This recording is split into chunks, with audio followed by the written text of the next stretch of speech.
Ligament ইনজুরির ক্ষেত্রে arthroscopy সেটার সাথে আসলে লিগামেন্ট ইনজুরি ট্রিটমেন্টের কোনো রিলেশন আছে কিনা? সাধারণত যদি লিগামেন্ট ইনজুরি হয়ে থাকে আমরা ক্লিনিক্যাল এক্সামিনেশন করে এমআরআই করে কনফার্মড হওয়ার পরে আমরা তখন ডিসিশন নেই ট্রিটমেন্ট।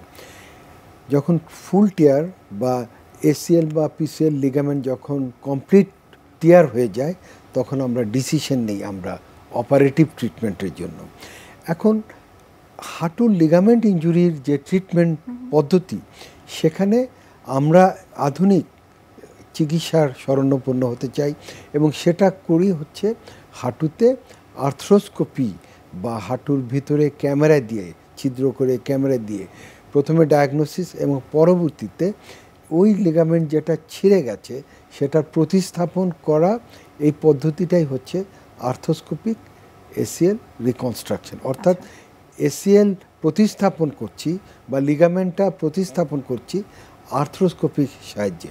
আর্থ্রোস্কোপি একটি যন্ত্র যেটা হাঁটুকে ছিদ্র করে সব কিছু দেখা যায়, শনাক্ত করা হয় এবং ওই দেখার ভেতরেই আমরা ওই লিগামেন্টটা রিকনস্ট্রাকশনটা করে থাকি।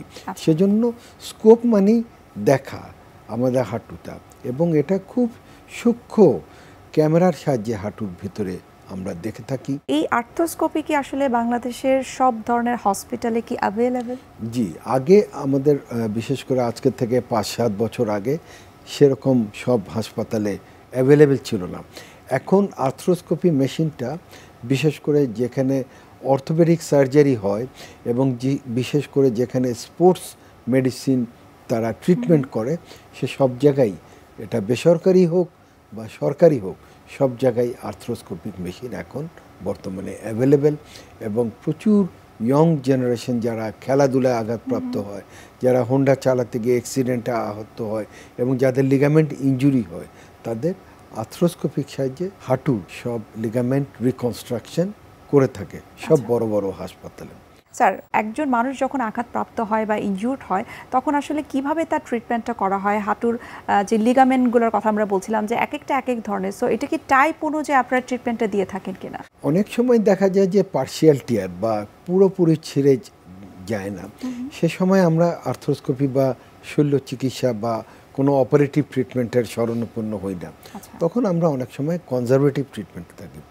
কিন্তু যদি ডায়াগনোসিস হয় যে এখানে ফুল টিয়ার, কমপ্লিট টিয়ার, এটা এসিএল হতে পারে বা অ্যান্টেরিয়র ক্রুশিয়েট লিগামেন্ট বা পিসিএল বা পোস্টেরিয়র ক্রুশিয়েট লিগামেন্ট বা এমসিএল বা মিডিয়াল কোল্যাটারাল লিগামেন্ট বা এলসিএল, যেটাই হোক সেটা আর্থ্রোস্কোপির সাহায্যে আমরা অস্ত্রোপচার করে থাকি এবং লিগামেন্ট রিকনস্ট্রাকশন করে থাকি।